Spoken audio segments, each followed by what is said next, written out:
बिस्मिल्लाहिर्रहमानिर्रहीम। अस्सलाम वालेकुम। आज मैं आपको बेसिक मांडा पट्टी बनाना सिखाऊंगी और घर में साफ सुथरे और हाइजेनिक तरीके से बनी हुई मांडा पट्टी की तो क्या बात है, ताकि आप रमजान की पहले से तैयारी कर सकें और आप चाहें तो इसी मांडा पट्टी से बहुत सारी पहले से चीजें बनाकर फ्रीज कर सकेंगे। तो रमजान के लिए या चाहे आप आम रेगुलर डेज के लिए आप इस मांडा पट्टी को बनाकर आप अपनी पसंद के मुख्तलिफ समोसे, रोल्स या मुख्तलिफ पराठे या मीठे समोसे भी बना सकते हैं, जो कि इंशाल्लाह बाद में मैं इसी मांडा पट्टी के साथ ये सब कुछ बनाना भी सिखाऊंगी। तो इसको बनाने के लिए मैं ले रही हूं मैदा 1 किलो, नमक 1.5 टीस्पून और इसे गूंदने के लिए पानी चाहिए होगा और इसकी लेयरिंग में लगाने के लिए थोड़ा तेल चाहिए होगा। तो सबसे पहले आप मैदे में नमक और थोड़ा थोड़ा करके पानी डालकर इसका आटा गूंद लीजिएगा, बिल्कुल नॉर्मल आटे की तरह, और बहुत ज्यादा सॉफ्ट आटा ना गूंदिएगा कि बाद में बेलने में मुश्किल आए। तो आप जरा सख्त आटा ही गूंदिएगा।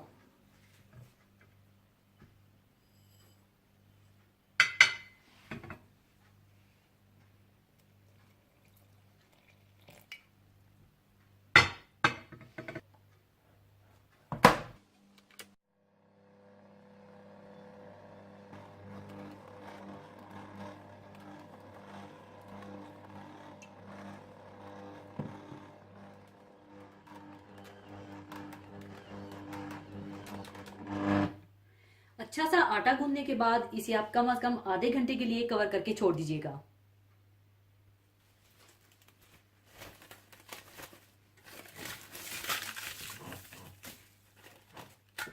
थोड़ी देर रेस्ट देने के बाद आप अपनी वर्किंग सरफेस पर थोड़ा मैदा छिड़क कर इस आटे के बिल्कुल छोटे छोटे एक ही साइज के बाल्स बनाकर रख लीजिएगा।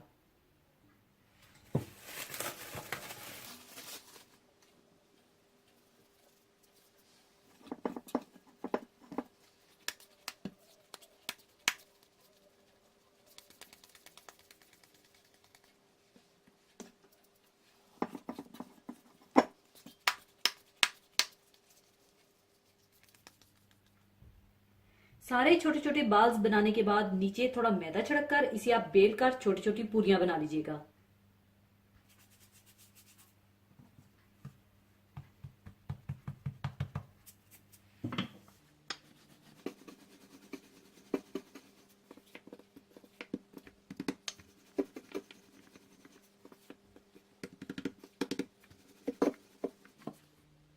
इसके बाद हर पूरी पर हर तरफ तेल लगा लीजिएगा और फिर एक के ऊपर एक लेयर लगानी है और इसी तरह से आपने 5-5 पूरियों की लेयर लगानी है।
और इसी तरह से आप सारी लेयर्स तैयार करके रख लीजिएगा।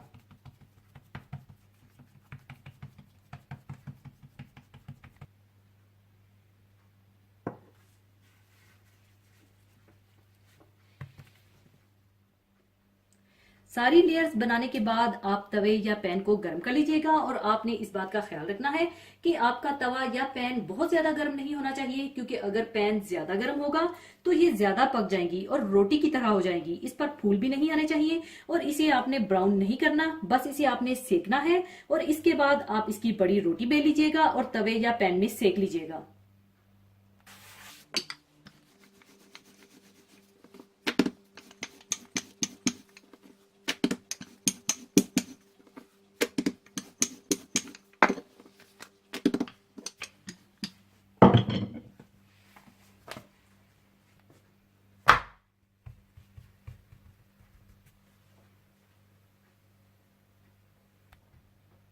एक साइड सिकने के बाद आप इसकी साइड चेंज करके दूसरी साइड भी सेक लें।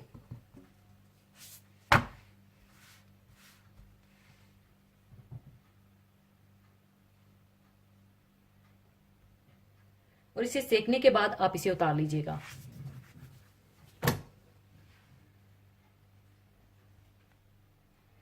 और फिर उतारने के बाद आप इसकी लेयरिंग को अलग अलग कर लीजिएगा और कवर करके रख लीजिएगा और बाकी रोटियां भी इसी तरह से सेक लीजिएगा।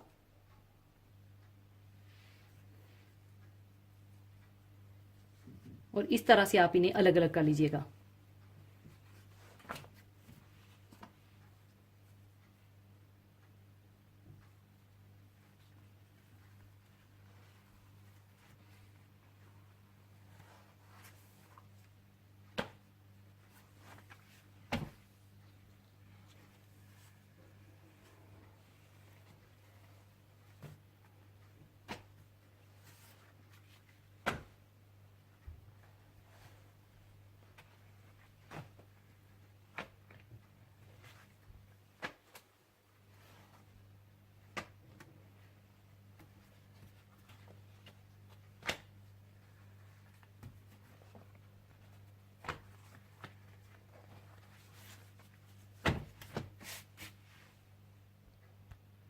और इन्हें आप कवर करके रख लीजिएगा और दूसरी मांडा पट्टी भी इसी तरह से तैयार कर लीजिएगा।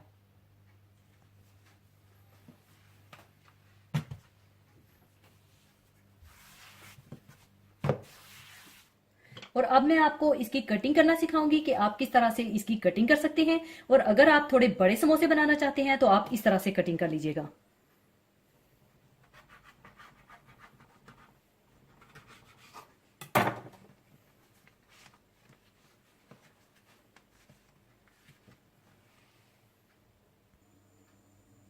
अंदर फिलिंग करके आप इस तरह से इसके बड़े समोसे थोड़े से बना लीजिएगा।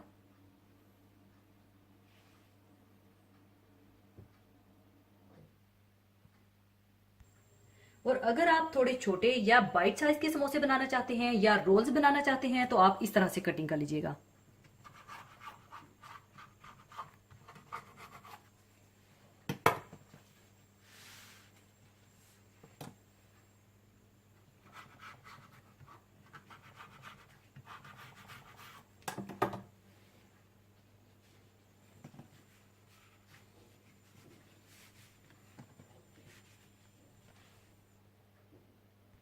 और अगर आप बाइट साइज के समोसे बनाना चाहते हैं तो आप इस तरह से बना लीजिएगा।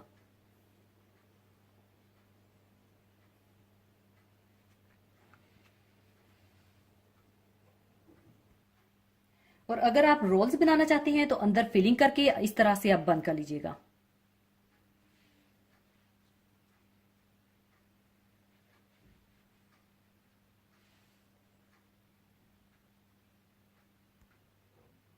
और अगर आप बाइट साइज के समोसे बनाने के लिए इसकी पट्टियां काटना चाहते हैं तो आप इस तरह से काट लीजिएगा। पहले आप इस तरह से फोल्ड कर लें, फिर आप साइड से इस तरह से काट लें।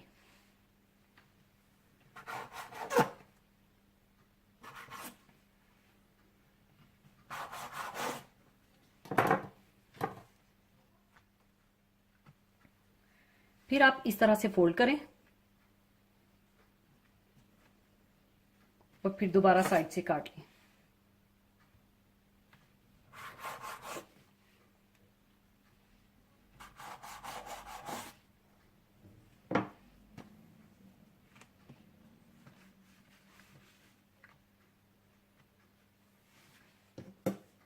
और जितने साइज की आप पट्टियां काटना चाहते हैं तो आप काट लीजिएगा।